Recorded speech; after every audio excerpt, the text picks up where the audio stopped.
Hey, what's up guys, this is MugenLord here, and today I want to talk about Square Enix because we're around that time of year where a lot of companies begin to post up their quarterly reports, and it appears that Square Enix has posted their second quarter fiscal year report, and they're predicting that they won't be as profitable this year compared to 2022. And why is that? So before we dive into this video, make sure you hit that subscribe button, notification bell for more gaming content here on this channel. So if you're new to this channel and don't know, I've been covering a lot of information and news and details regarding Square Enix as a company and their business decisions, and also the titles that they have been releasing over the past couple of years. And as I said before, I'm a big fan of this company. I grew up with Square, and when you see their logo, you always knew that you was in for some quality content when it came to them. But once they merged with Enix and became Square Enix, it appears that they haven't been the same company as they used to be, and most of the talent have essentially left the business and started their own companies and became indie developers. So Square Enix today is nothing more than a mere shell of what they used to be, since most of the talent had left the company. So what we're experiencing right now with Square Enix is like they're experiencing identity crisis. They don't know whether they should appeal to the Western audience or continue to stay to their traditional, Japanese studio roots, what they have done in the past by creating great story, great worlds, great characters, great gameplay. So they're kind of like in a dilemma here, and we've already been seeing it when it came to Marvel Avengers, which was really a bad game. It was horrible, and I called it the moment I saw the gameplay at E3. And then we also have Forspoken. Illuminous Studio worked on that game, and that game done so bad to the point they had to shut down that studio, and now they have to rely on future titles in order to make up the cost for both Avengers and also Forspoken. So what is going on right now to the point where they're saying that 2023 fiscal year is actually less profitable than 2022 fiscal year? So apparently there's two Japanese, I guess you say, content creators or people who pretty much translate most of the reports when it comes to finances and the business side of things when it comes to Square Enix and many other Japanese studios, where they cover this news and let us know. So apparently they translated the financial statements and the reports for the second quarterly statements, and this content creator, of course, is Audrey. I've been covering her for some time. You definitely need to check her out because she translates a lot of the interviews when it's regarding Kingdom Hearts, Final Fantasy, or anything Square Enix, and she really does a good job when it comes to covering everything when it comes to Final Fantasy 7 Remake trilogy. So definitely check it out. Check her out. I'll post a link in the description below. But she has posted and summarized what Square Enix is experiencing right now. So we're going to go through it. So apparently their operating income fell 33% compared to the previous year, despite the increase of sales for Final Fantasy 16 and Final Fantasy Pixel Remastered. The digital entertainment division showed an overall decrease of revenue, and that's what's going on right now. It seems like the operating cost is outweighing how much Final Fantasy 16 and also how much Final Fantasy Pixel Remaster has reaped in. So they're pretty much seeing profits as far as the games are concerned, but then it means nothing when you have to turn around and look at how much it costs to advertise and just the overall operating expenses overall. And what is the cause of that? What is the problem behind that? Which we definitely need to figure that out. And then also MMO also saw a decrease in sales compared to the previous period last year. So this is another thing we need to look at, because Final Fantasy 14 and Yoshi P and his studio or his team has done a good job essentially holding Square Enix together, because Square Enix is really not doing too well financially, and Yoshi P with Final Fantasy 14, which it always take Final Fantasy. This is like the history of Square in general. The company was about to pretty much go bankrupt and collapse, but Final Fantasy, which they called it Final Fantasy because it was supposed to be their last game, it had pretty much served the company really well, and they was experiencing this once again. And then Yoshi P pulled it out with his crew when it came to Final Fantasy 14, and Final Fantasy 14 has seen so much success last year and also because WoW haven't done too great. So a lot of people sort of migrating from WoW, and then a lot of big content creators like Asmongold had moved over to Final Fantasy 14, which pretty much inspired many others, and they had seen a boom as far as success and profits when it came to Final Fantasy 14.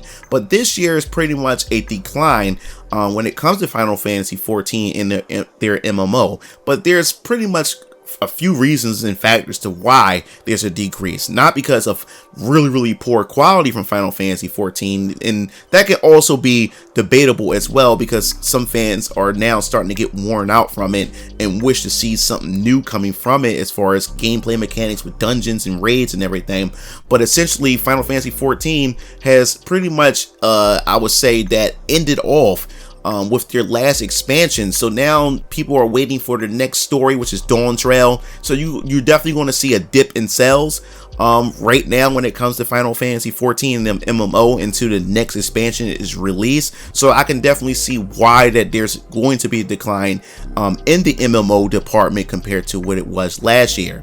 So, but it says, however, the goods division is still going strong. So as far as goods, they've been selling a lot of products as far as their IP is concerned, from Nier Automata, Final Fantasy, and many other of their classic IPs. They've been selling a lot of goods and merchandise, which they have been selling really good. So they've been seeing profits in that.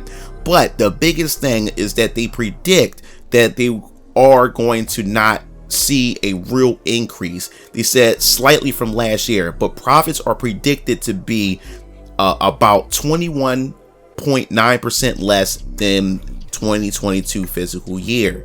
So we also have to look at reasons to why a lot of this, I would say, and what they're experiencing, why it's going to be less than last year. We have to look at the things that were released last year and look at what's going on this year. Like I said, they already trying to recuperate from, like I said, Forspoken, and also trying to recuperate from the Avengers. And then you also have to look at titles such as Valkyrie Elysium, which also didn't do too well as well.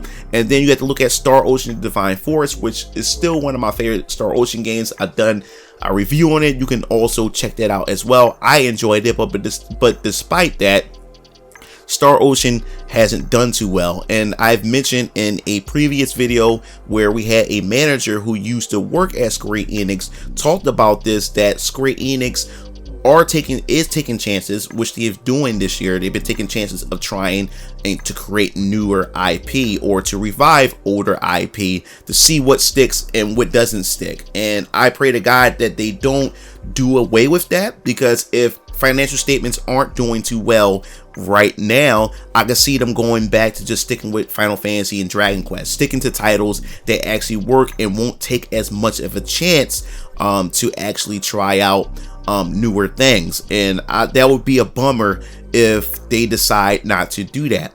But we're going to also talk about and move forward to Genkai, which is another content creator also on Twitter who also share financial statements and does a lot of translations when it comes to releases of games coming from Japan. So he also said the same thing and pretty much summarized the quarterly reports. Net sales are up for Final Fantasy 16 and Final Fantasy Pixel Remastered. It seems like these two titles are the titles that's really holding Square Enix together.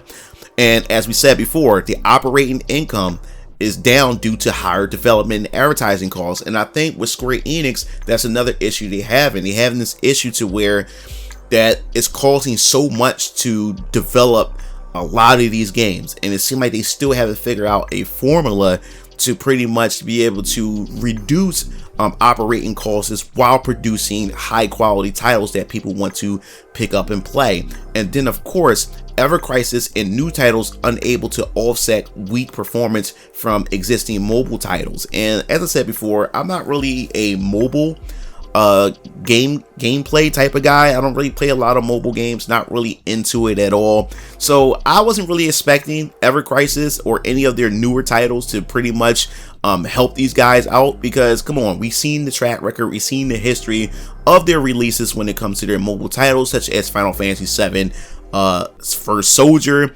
which was a dud. And the thing was, it wasn't the fact that the game was bad, it was more so the fact is that it was on mobile, and when you have mobile games, there also comes with a lot of strings attached to it as far as gameplay, monetization, and everything. And that game would have definitely, I believe, would have done well if they would have just had released it on consoles or even just on the PC for Crysis to even make a dent in trying to help them recover from the losses that they have received from Avengers, and like I said, their experimentation titles that they have done throughout the course of the year.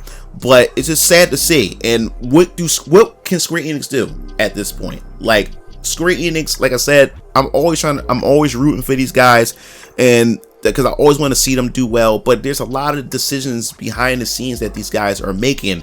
And to me, it just seems like seeing this and knowing that they're not going to be profitable this year is just having me afraid that maybe they may lean into NFTs more, which they shouldn't do. Like, stay out of NFTs. And it also makes me afraid that they won't go out and experiment and try different titles, create new IPs, or revive older titles. I mean, we've seen a resurrection or a revival of Super Mario RPG, and then we also seen a Star Ocean 2 remake that was just released that I just picked up and still haven't got a chance to play it yet. But these titles are looking to be promising. I don't want them to pretty much do away with those projects, especially games like Octopath Traveler. That's a brand new IP. They've done a good job with that. I like the fact that they was able to revive and remake Trials of Mana and also Alive Alive. I want to see that continue to happen from these guys, but they have to figure out how they're going to be able to become profitable, and they have to just stay away from just